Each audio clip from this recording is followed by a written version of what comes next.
Tonight, bracing for a strike. WestJet flight attendants give 72 hours notice. We're crossing our fingers that I get home at some point on Monday. The scramble for passengers as the Sunday deadline looms. What travelers should know. Europe plans to boycott the World Cup if FIFA sells stakes to private investors. I think that it's nefarious. We're super upset. The mounting pushback and pressure against the plan. Spain calls in the military after a sudden surge of migrants. But our will and our determination, we could came here. What might be driving hundreds to make the dangerous journey?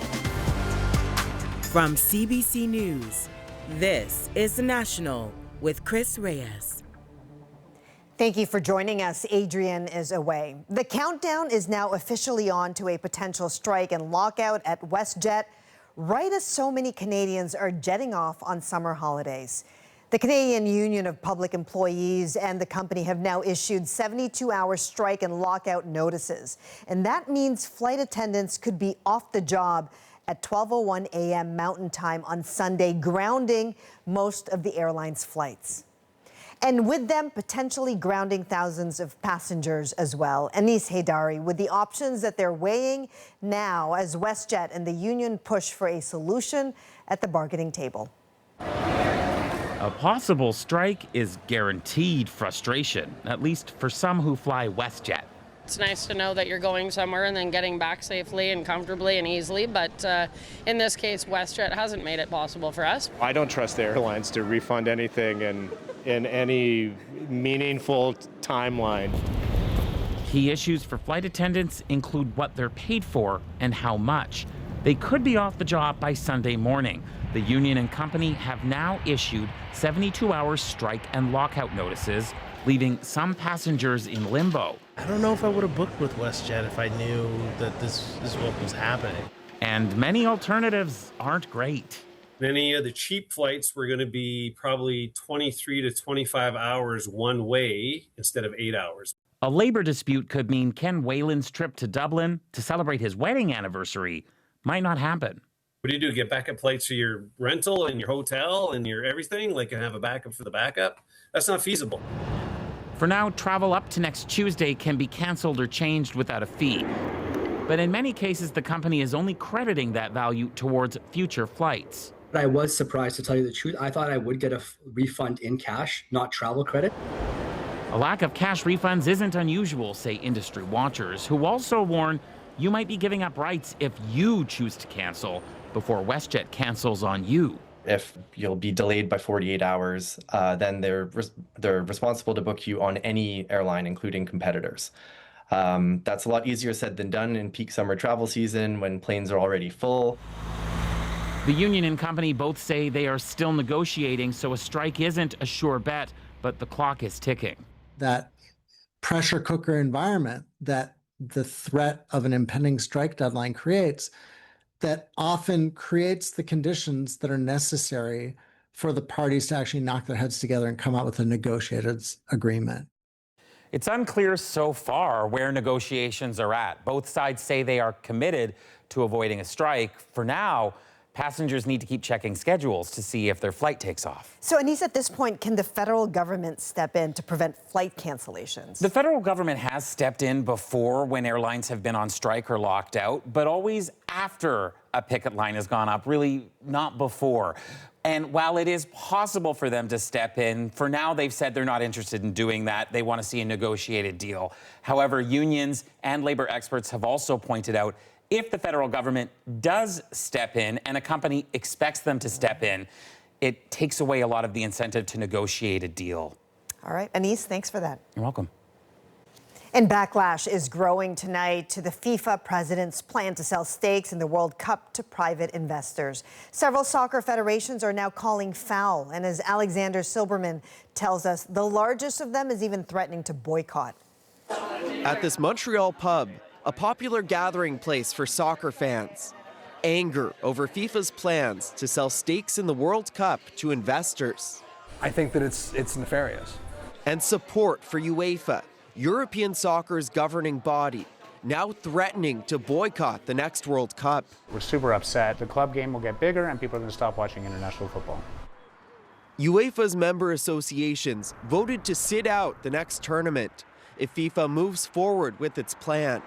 The moment external investors acquire ownership interests, football changes forever, it said in a statement. Some things are simply too important to sell.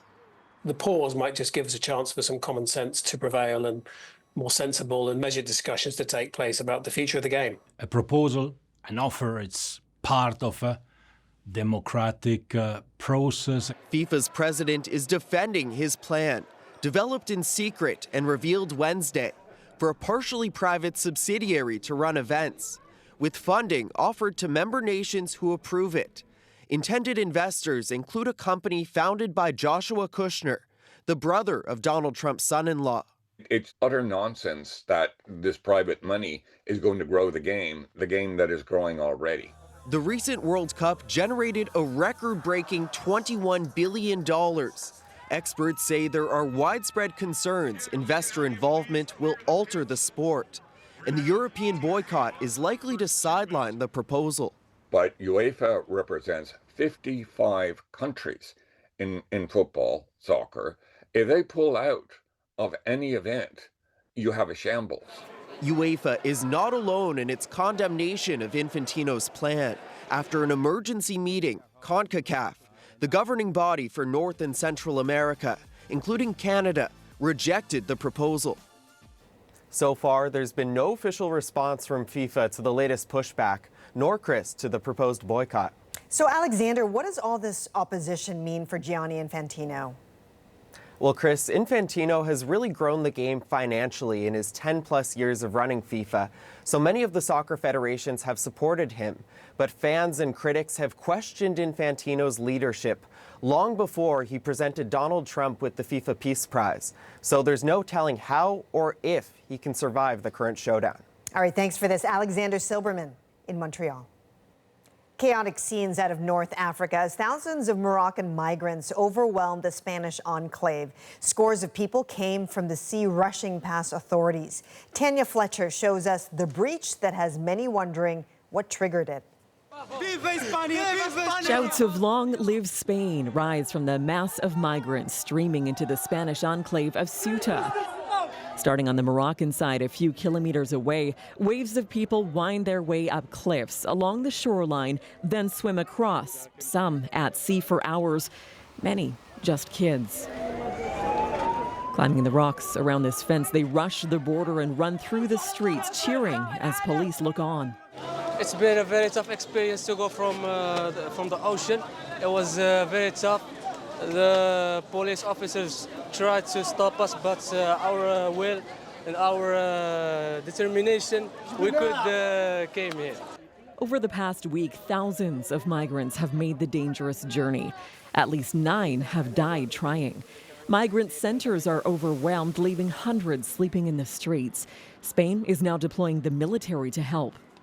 Ceuta is a coastal city in North Africa, belonging to Spain since the 16th century. In recent decades, it's become a flashpoint for migrants from across Africa, funneling through neighboring Morocco as a gateway to try to reach Europe. I understand why, says this migrant already living in Spain. They're told there's a future here, that there are jobs, he says. 5 years ago, Ceuta was overwhelmed with nearly 10,000 migrants in a matter of days. It's unclear what's driving this latest surge, though Ceuta authorities have suggested it's linked to a Spanish Supreme Court decision earlier this month. It ruled migrants who arrive by sea cannot be immediately pushed back across the border without due process. But some advocates dismiss that, saying many migrants wouldn't have known. Regardless of the reason, it's a risk these people are willing to take in this moment, their elation eclipsing the uncertainty. Tanya Fletcher, CBC News, Vancouver. U.S. President Donald Trump says his Board of Peace has reached an agreement to disarm Hamas in Gaza. In a social media post, Trump said the agreement would be implemented in phases. As Hamas disarms, Israeli forces would withdraw. A new international force would step in to secure Gaza. Neither Hamas nor Israel provided immediate comment on Trump's post. In France, thousands of wildfire evacuees are now allowed to return home, but for many, the reality awaiting them is devastating. Nala Ayed spoke with people in a small village near Bordeaux, looking for answers as they confront the destruction. Before the fires last week, this was an avenue in a pretty village that many residents called home. This is what it looks like now. The occasionally still smoldering remains of a way of life. Jardinier, peut-être. Ça, c'est un hangar. Our guide is 18-year-old Le Porge resident Timothée Collin. Bouleversé. Bouleversé, principalement. Mais attristé aussi, hein. Attristé. He's upset and saddened by the sights. This is how it looked the night the flames came to Le Porge's doorstep. Many people held out for hours. And then they were given minutes to leave. We got no alerts, no text messages, no sirens, says Timothée's mother, Stéphanie Don't. Her home survived, but more than 180 did not. She says the village itself was sacrificed in favor of a wealthy tourist spot. The firemen were asked to leave Le Porge. They told them to go and save the nice houses there and not our little houses. And we don't understand that. At the community hall, volunteers from near and far help each other to share the weight of the loss. One of them is resident Henri Camin, who's organizing security. He too battled the flames alone at home, the memory instantly bringing tears. The fire was very, very violent. I experienced it. I contained it. But when it arrives, it's a fireball. It's a wave. It's a bomb, he says. With fires still nearby, it's still too early for the residents to return. The mayor has been at this for 8 days. Some people we've heard from have said that they don't feel enough was done to protect their village. What do you think? It's complicated, the feeling when your house has burned down, he says. At some point, the firefighters had to leave to respond to another incident. But I hear them, and I understand their pain too, he says.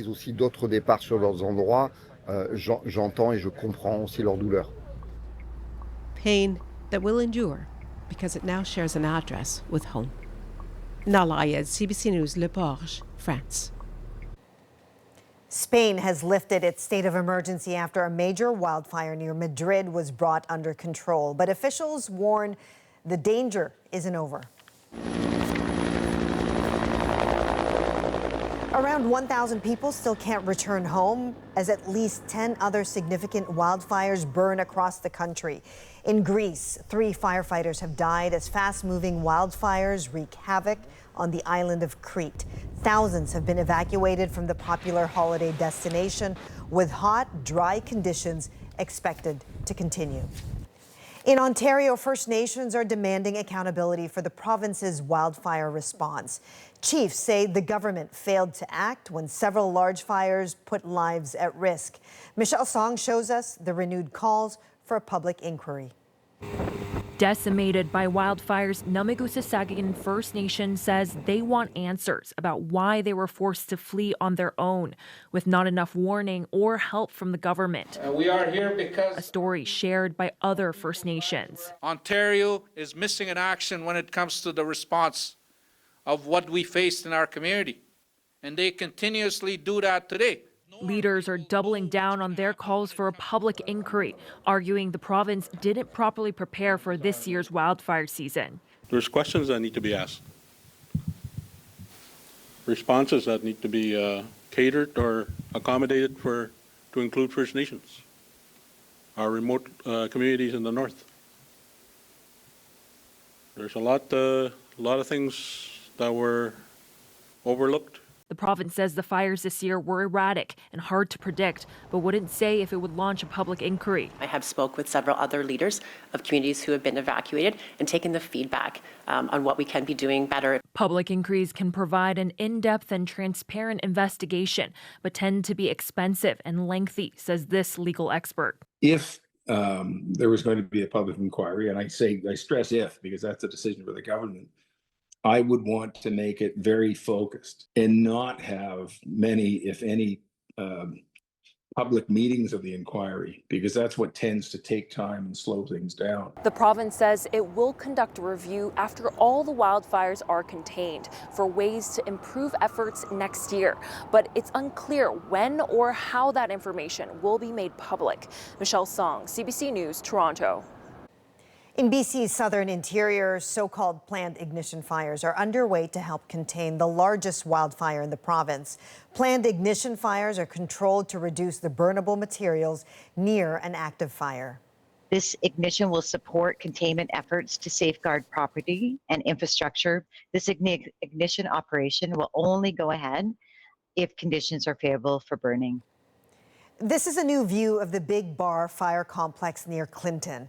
The village's mayor told CBC News that he's concerned about planned ignitions, calling the situation too unpredictable.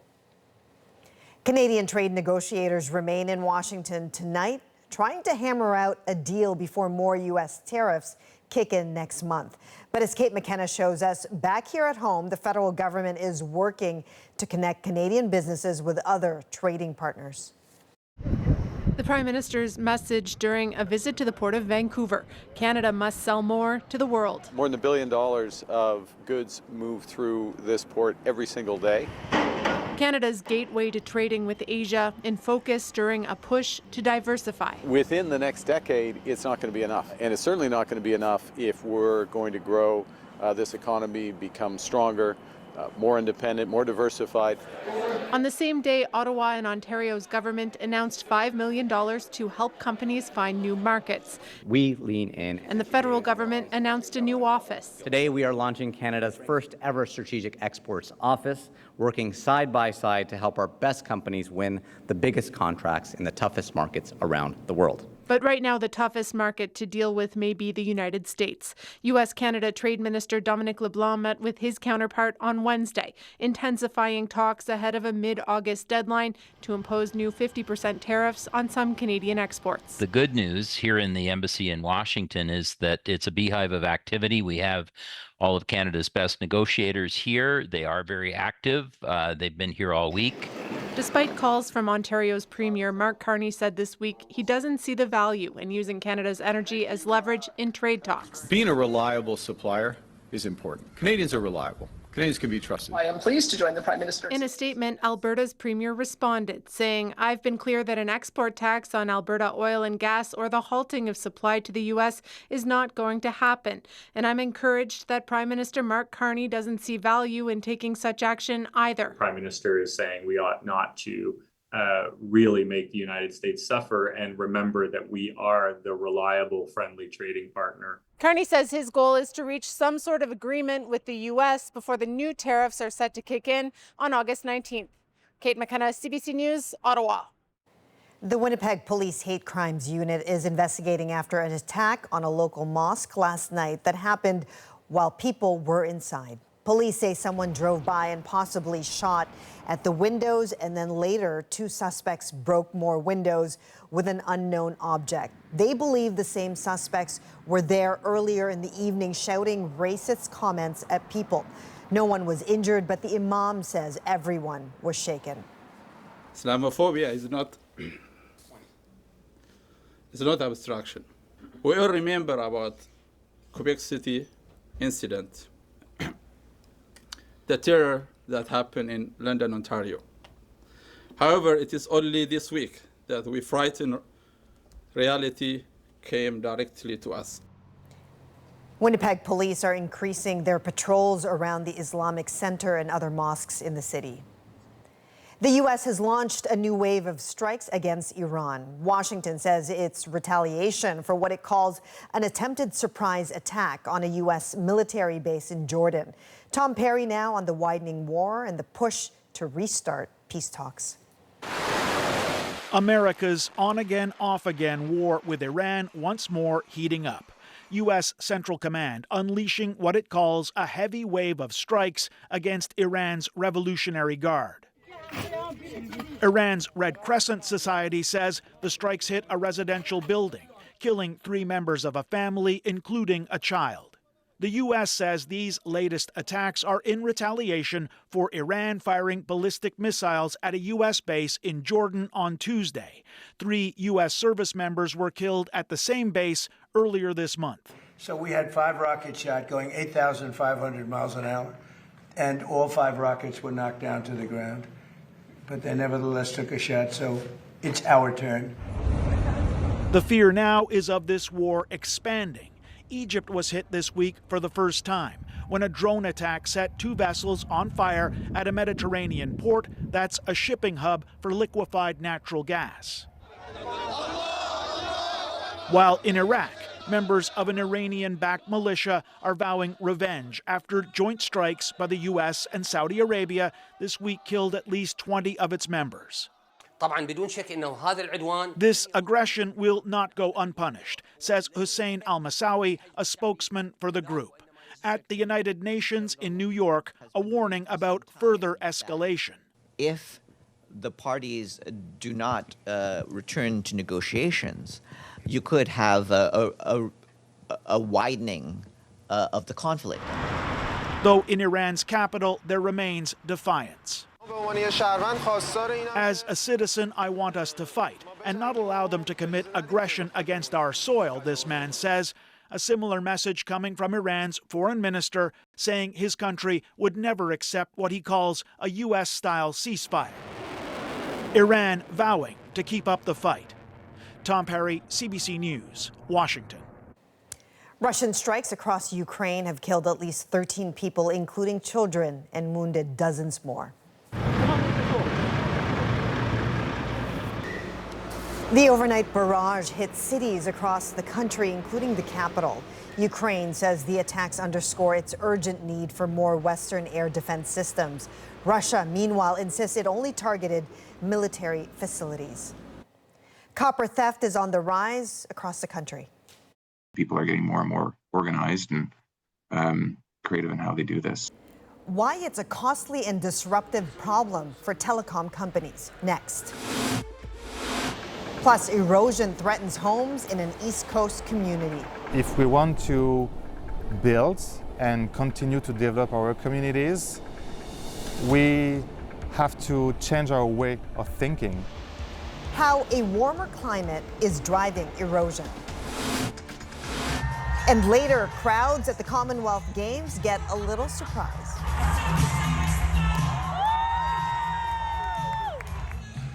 The cleaner with all the right moves. We're back in 2.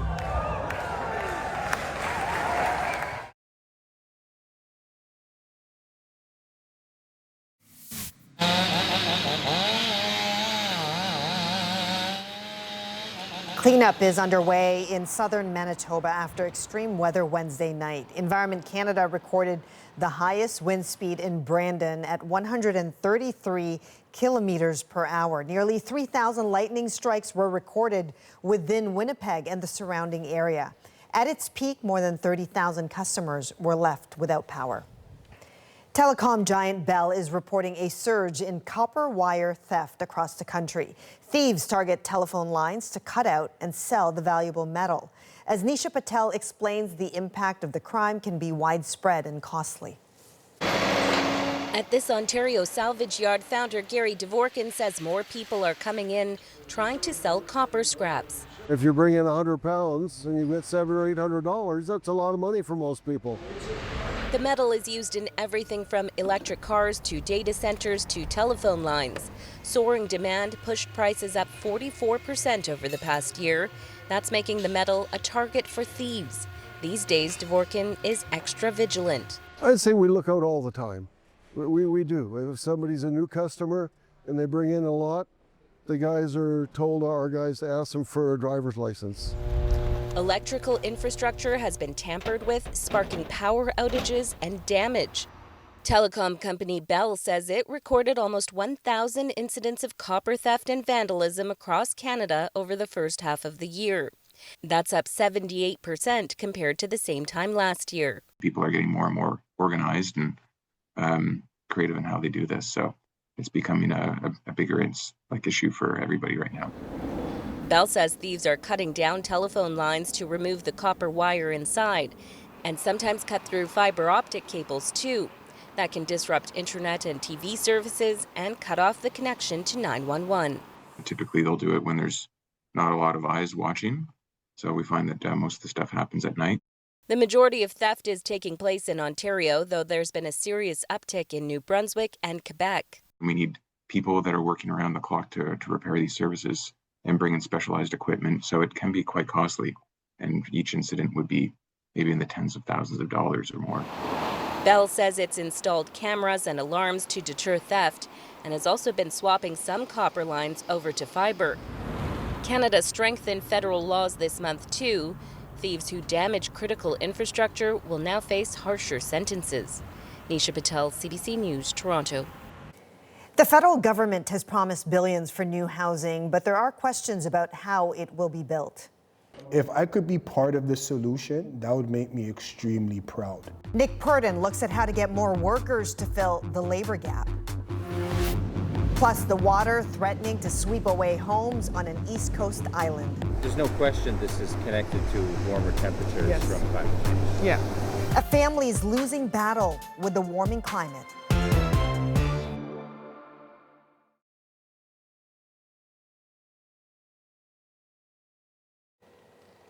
A critical shortage of skilled trade workers is hindering Canada's plan to solve its housing crisis.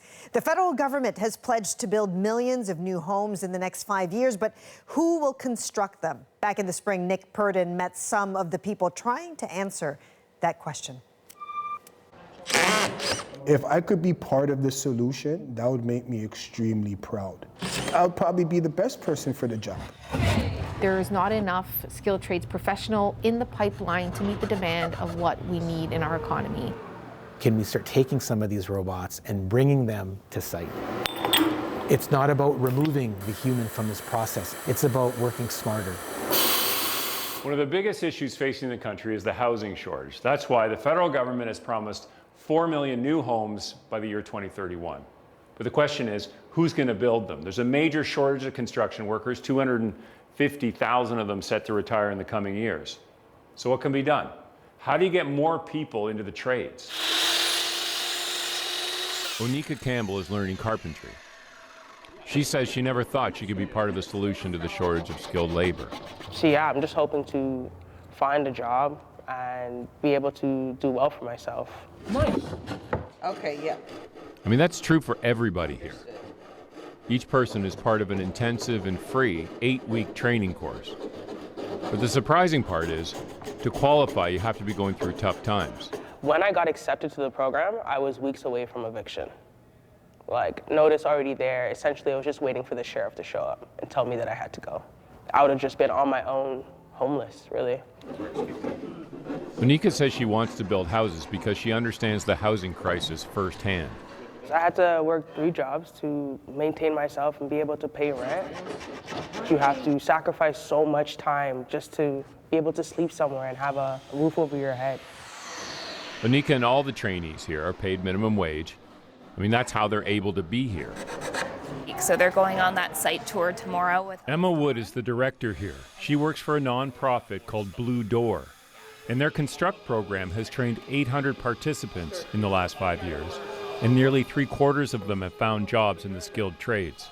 We're getting a pool of skilled laborers that otherwise wouldn't have even considered the trades as an option because it wouldn't have been an opportunity for them. So you believe if we're going to solve this problem, these are the kinds of ways we need to think? We need to think outside of the box. So we know there's a problem, and the way that we've been addressing it hasn't created a solution, so let's look at it differently. We're working with all different people who have at some point in their life been told no, and we're saying, no, this is your opportunity. We're gonna give you the tools, and we're gonna show you how to use them, and then you can be that new force.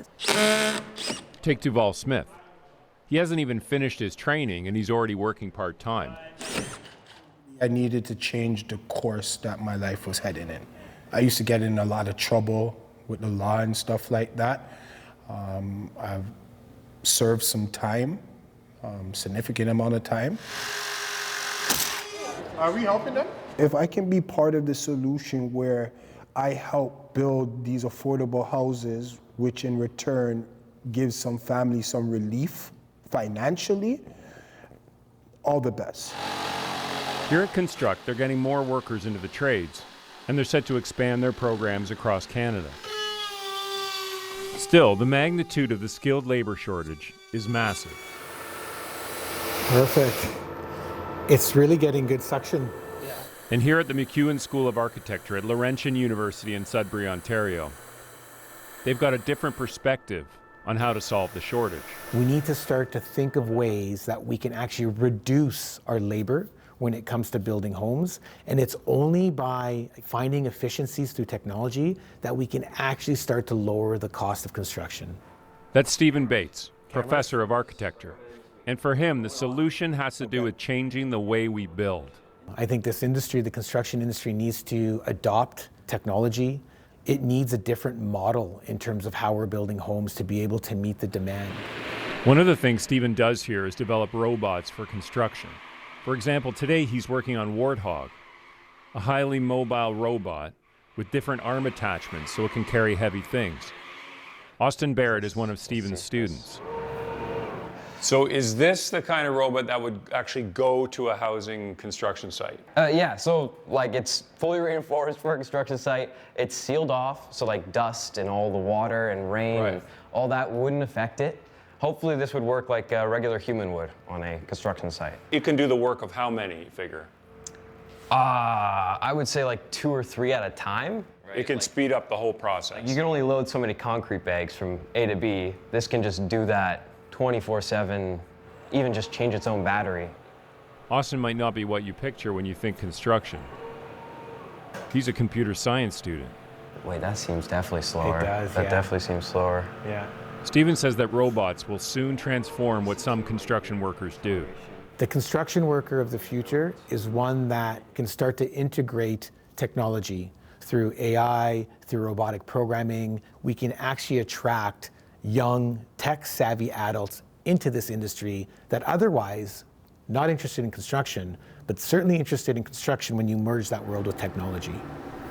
Stephen acknowledges this is a massive change, especially for an industry that he says still builds in much the same way as they did in the 1950s. Ready to go? Yeah, let's do it. All right. I mean, take a look at this. A prototype robot that can recognize and lift different panels for walls or roofs, and then place them exactly where they're needed. Perfect. Backing away. But the reality is, robots alone won't solve the labor shortage. In Canada, more than 1 million skilled trade workers will be needed over the next decade. So how do you deal with a gap that big? You can easily slice yourself. You got to be very, very careful with this. Well, you try to get them young. These are some of the thousands of high school students enrolled in the Ontario Youth Apprenticeship Program. Straight on. I'm putting all the pressure on the blade. Victor Chen is 17, he's in grade 12, and he actually needed some convincing that the trades were for him.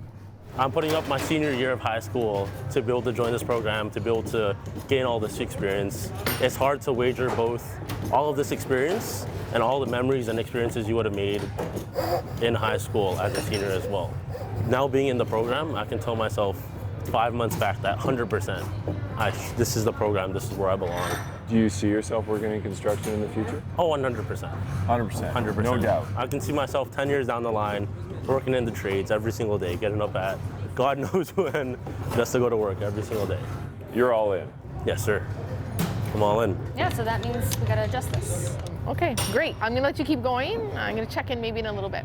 Katerina Mayetta is with the Toronto Catholic District School Board. And she says in the past, the school system almost discouraged kids from joining the trades.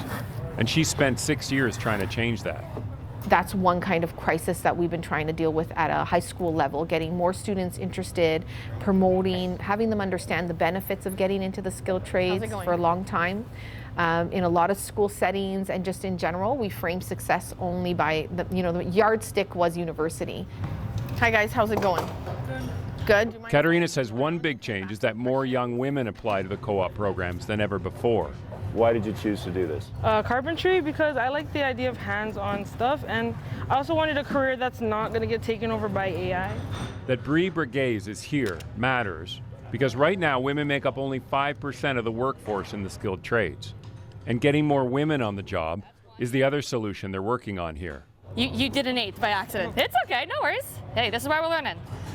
But Angela Norman, the trainer here, who's worked in the business for years, understands the challenge. The first time I was on a construction site, the men on site, when I was at my very first day, thought I was the boss's secretary. Unfortunately, there are times where I have to outwork them, or I have to prove the amount of work that I do even more or faster or better than some of my coworkers. That's all we're gonna do. Angela says that things are better now. I mean, not perfect, but that she's a trainer here has already changed. My teacher, like, she's a girl. I was surprised when I first got here. I was like, dang, like, somebody who's actually teaching me is a girl. Even though she's a girl, she was able to go against all these other boys and still come out at the top. And so I'm trying to do that too. What would you say you hope for? I hope for obviously a career out of this, but I hope to be able to grow in this career, like expand and start my own businesses. With a problem as big as Canada's shortage of skilled trade workers, there's no single one-size-fits-all solution. Instead, these are some of the people and their unique approaches fighting to solve the problem. The federal government had already earmarked $6 billion to recruit, train, and hire tens of thousands of new trade workers over the next 5 years. But this month, it added another $2 billion to the pot. The new money will help provinces and territories expand training capacity and eliminate wait lists for apprenticeships. Coming up, a warming planet leaves an East Coast family watching helplessly as their backyard slips slowly into the sea. There's no question this is connected to warmer temperatures from climate change. Yeah. Living on a coastline when climate change closes in. Next.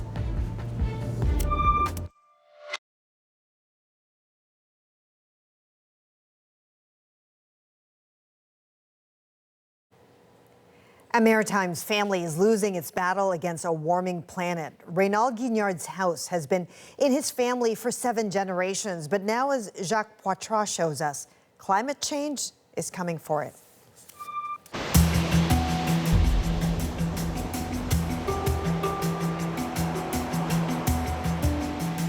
The sea is a fact of life on Lamec Island. It gives and it takes away. And soon it will take away this home. This is the Guignard house in Lamec. It's been in the family for 7 generations. And this is the Gulf of St. Lawrence. And the Gulf is getting closer and closer to the house every year. C'est tout marqué. Que vous gardez là. Reynald Guignard has been watching the approaching shoreline for decades. He sees it eroding at a faster and faster rate. Year after year, storms wash away a meter or 2, sometimes more. The shore was 91 meters away in the late 1960s. Now it's just 6.4 meters away. A storm in 2000 gobbled up 7 meters, more than the distance now between the house and the cliff. A home that was once protection from the elements will soon be a victim of them.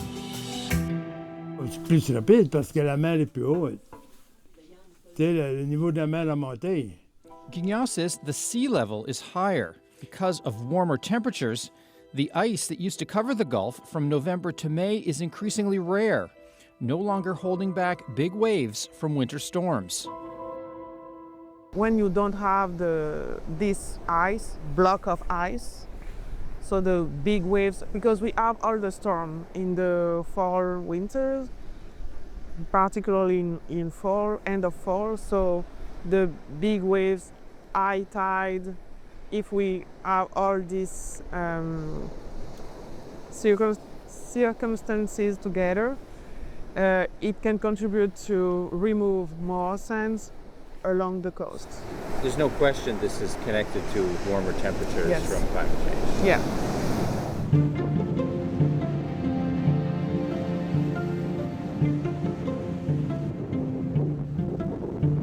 Reynald Guignard says he lost 1.2 meters of land this year, even without severe weather. But he's still taxed on where his property used to be, out into the water. His property value is up $10,000, even though there's less property. Pour une personne qui aimerait vivre un précipice comme nous autres, là. He says no one thinking of living along this coast today would buy a house after seeing what's happening here. The province has money for people whose homes are damaged or destroyed in a disaster. But money to help people avoid a disaster in the first place is not as straightforward. 2 years ago, the local Liberal MLA thought he had secured funding from the PC government to move the Guignard House away from the shore. When Chris Austin was the public safety minister, he told me that it may be the solution is what was near moving the house of the Guignards, okay? But when the election have been, somebody from the department told them that it was not possible because the mitigation program was not considered for them. The province told us in a statement existing programs don't cover ongoing erosion unless it's coupled with a sudden major event, like a storm or a flood. We are trying to make a program that will fit for everybody. And erosion is not a simple thing. This map projects future erosion until the year 2100. That orange dot is the Guignard House. The blue line in the water is where the shore was in 1944. The next darker blue line is 2022. The purple lines show where the shore is expected to be in the coming decades. Large parts of the Acadian Peninsula are similarly vulnerable. The federal government's paying for wharf upgrades to make them more resistant to climate change, and local planners now restrict new construction close to the water. Our communities got a lot of risks by floods and erosion. And if we want to build and continue to develop our communities, we have to change our way of thinking to adapt. And I think this is the biggest part of our job. But there's not a lot local planners can do for existing homes. C'est pas rien là à monter au chemin, c'est tout chemin là, au chemin. Renal Guignard is 83. He says he and his wife wouldn't live long in an apartment, and he doesn't have the money to buy a new house farther from shore. Parce que on vit. C'est en vie. He says he knows climate change is real because he's living it. And here in Lamec, it's happening faster than government policy can keep up with. New Brunswick has more than 5,500 kilometers of coastline, and experts say erosion strips away an average of half a meter of that shoreline every year. Coming up, Mop Man busts a move at the Commonwealth Games. It became very evident very quickly the audiences wanted comedy, they wanted quote-unquote camp. The cleaner who took the stage next in our moment.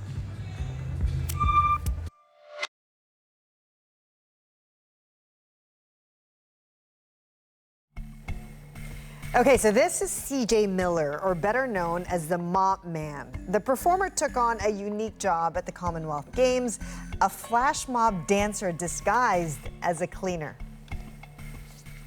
So instead of going out to clean the floors the athletes were competing on, CJ put on a show. So tonight, Mop Man's moves make our moment. The entertainment team for the Commonwealth Games reached out. I was hired to be a flash mob dancer and dance with various cleaning equipment, mainly the hoover and the mop. They were like, "You are now Mop Man." And I was like, "I'm sorry, what? Who is Mop Man?" "I am Mop Man." "Okay, I am Mop Man." And they were just kind of told, "Go pretend to clean." I was thinking, geez, I really wish I'd had a drink. How much easier would this have been had I just had a wine before this? Those volunteers that we see on the sideline had absolutely no clue. Winging it and flying by the seat of your pants. That is what that was. It became very evident very quickly the audiences wanted comedy, they wanted tricks, they wanted quote-unquote camp. That's what they wanted. Mop Man wouldn't have been the nickname that I would have chosen for myself in my life, but, you know, who am I to knock it? We talk about stealing the show. I'll tell you this, CJ Miller, you definitely understood the assignment, and for the splits alone, a gold medal performance. And who knows, maybe mop dancing will catch on. From all of us at The National, thank you so much for watching. I'm Chris Reyes. Take care.